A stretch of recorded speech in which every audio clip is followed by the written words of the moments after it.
तो कक्षा 8 विज्ञान भारती में इकाई 6 कोशिका से अंग तंत्र के बारे में आज हम अध्ययन करेंगे।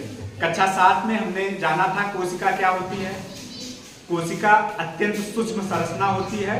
प्रत्येक जीव के शरीर का निर्माण कोशिकाओं से होता है, चाहे वह जंतु हो, जानवर हो या पेड़ पौधे हो।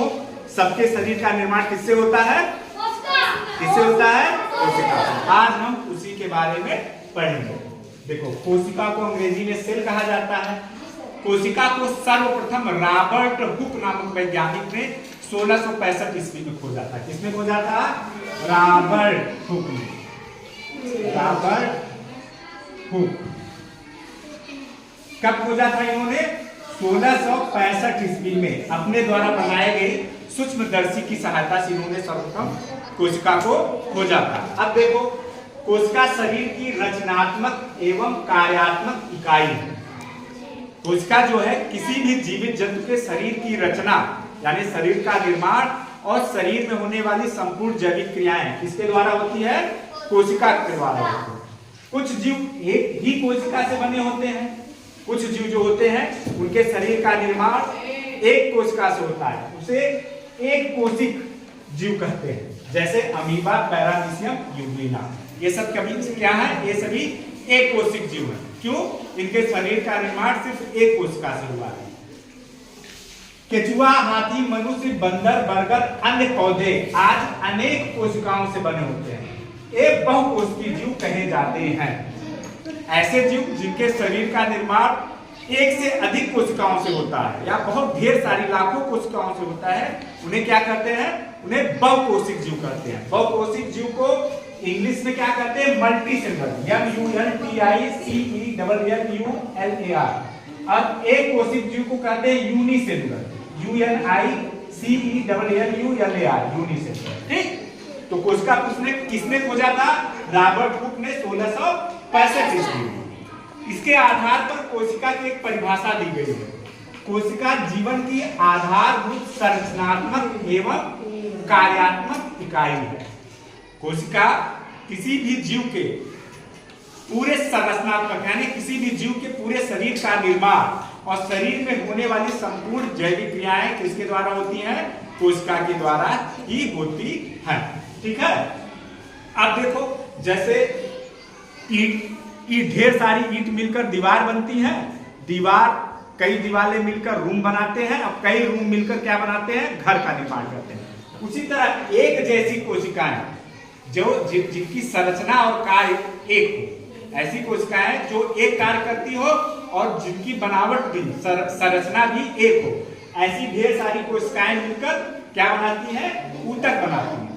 और एक जैसे ऊतक जो कार्य और संरचना में समान हो, वे सभी एक जैसे ऊतक मिलकर क्या बनाते हैं? अंग। क्या बनाते हैं? अंग। और एक कार्य करने वाले कई अंग मिलकर, एक जैसे कार्य करने वाले कई अंग मिलकर अंग तंत्र का बनाते हैं, अंग तंत्र का निर्माण करते हैं। और कई अंग तंत्र मिलकर शरीर का निर्माण करते हैं। जैसे हमारा पाचन तंत्र है, तो पाचन तंत्र में कौन कौन से अंग आते हैं? मुंह आता है, फिर खाद्य नलिका आती है, फिर उसके बाद आमाशय के बाद छोटी आंत, फिर बड़ी आंत, फिर गुहादार। ये कई अंग हैं। ये सभी कई अंग मिलकर अंग तंत्र का निर्माण करते हैं, जिसको क्या कहते हैं? पाचन तंत्र। क्या कहते हैं? इसी तरह कई अंग तंत्र जैसे पाचन तंत्र, श्वसन तंत्र, उत्सर्जन तंत्र, जनन तंत्र, तंत्रिका तंत्र, एक कई प्रकार के अंग तंत्र मिलकर हमारे शरीर का निर्माण करते हैं। आज हम लोग एक कोशिकीय जीव के बारे में पढ़ते, अभी हम पढ़ रहे थे, जान रहे थे, तो यहाँ पर मैंने एक कोशिकीय जीव का चित्र बनाया है। एक कोशिकीय जीव माने उसके शरीर के अंदर होने वाले संपूर्ण जैविक क्रियाएं और शरीर की पूरी बनावट सिर्फ एक कोशिका से होती है। ये सभी जीव अत्यंत सूक्ष्म होते हैं। सूक्ष्म माने बहुत छोटे होते हैं। इन्हें हम अपनी आंखों से नहीं देख सकते। इन्हें देखने के लिए किसकी सहायता होती है? हाँ, सूक्ष्मदर्शी, जिसको माइक्रोस्कोप भी कहा जाता है। सूक्ष्मदर्शी की सहायता से इन अत्यंत सूक्ष्म एक कोशिकीय जीव को हम देखते हैं। देखो, जैसे ये अमीबा और ये क्या है? पैरामीशियम।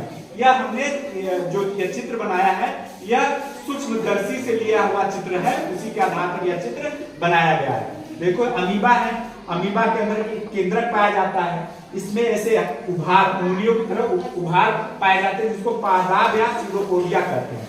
इसके अंदर एक केंद्रक होता है। हाँ, कोई भी कोशिका है, कोशिका के अंदर होने वाली संपूर्ण जैविक क्रियाओं का नियंत्रण केंद्रक करता है। अगर एक कोशिकीय जीव है तो भी क्या है, अगर एक कोशिकीय जीव है तो भी उसके अंदर केंद्रक पाया जाता है। क्या पाया जाता है?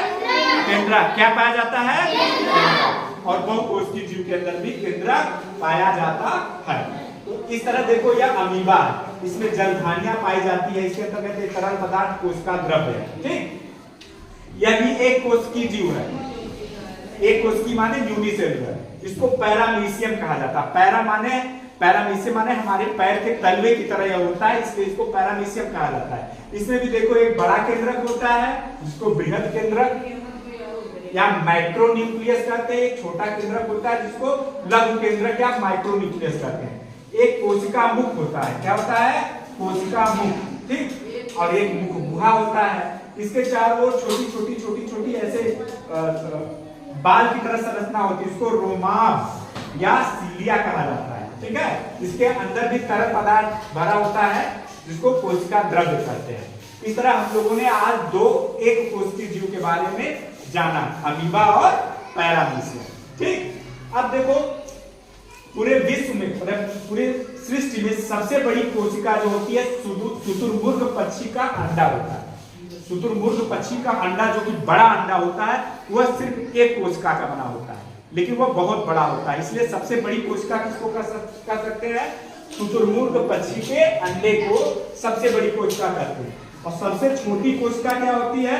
माइकोप्लाज्मा नामक जीव, एक जीव होता है जो कि अत्यंत सूक्ष्म होता है। इसको हम लोग साधारण सूक्ष्मदर्शी से नहीं, लेकिन इलेक्ट्रॉन माइक्रोस्कोप होता है जिसे बहुत छोटी संरचनाओं को देखा जा सकता है, उसकी सहायता से हम माइकोप्लाज्मा नामक जीव को देखते हैं। और सबसे लंबी कोशिका क्या होती है? तंत्रिका कोशिका, जिसको नर्व सेल कहते हैं, जो हमारे पूरे शरीर में फैली होती है। हाँ, हमें जैसे किसी चीज का एहसास उसी से होता है, तंत्रिका कोशिका से, जिसको नर्व सेल कहा जाता है। ठीक है, यह इसकी लंबाई 1 मीटर से भी अधिक होती है। हमारे ब्रेन, हमारे दिमाग में नर्व सेल होते हैं, तंत्रिका कोशिका, और पूरे शरीर में फैले रहते हैं।